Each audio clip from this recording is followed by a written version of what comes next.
Hello, in this C programming video, I am going to show you the goto statement.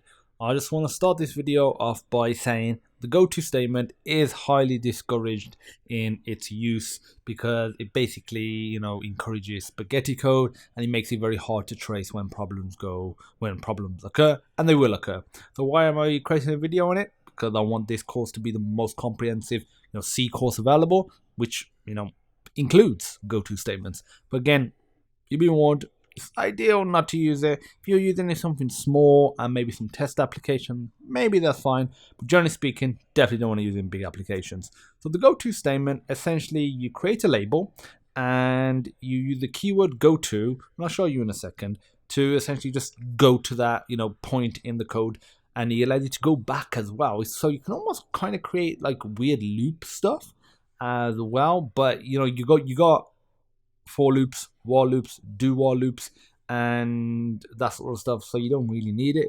But again, I'll show you. So if I create something, let's say int I equals 10, and if let's say I put a label over here, no, actually no, I'll put printf here.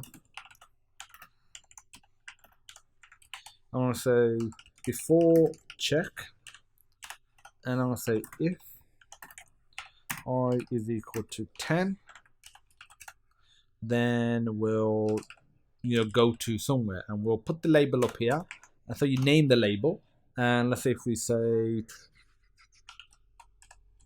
call it epic go to, then put a colon, and that is basically colon, and now we just put go to epic go to, put a semicolon, and if we give it a run,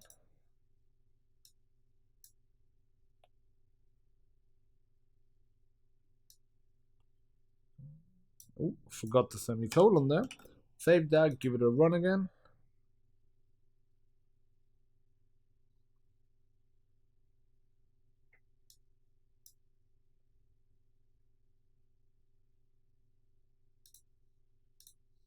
So there we go. It's constantly printing here because what's happened is it created this variable I and assigned the value 10, and there's this epic goto label. Didn't do anything yet. It printed off before check. Then it's checked, is I equal to 10? Yes. Then he said go to back here and do this. If let's say in here you did something like I now equals 9, for example, and if you run that, first of all we gotta stop this one and let me run that again. That'll just print it off once because I has changed. But that's all it is.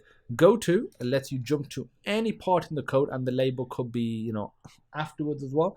That is fine, and just lets you go directly to it. So if let's say you've got a bunch of code that you might want to run multiple times, instead of using a goto statement, either use a loop, or if you don't know where you're gonna be using it, it might be in different locations, not next to each other, then use functions, and you might combine functions with loops. So that's the goto statement. Highly recommend that you don't use it, but there you go. You're a little bit wiser and you know what it is and how to use it now. Thanks for watching.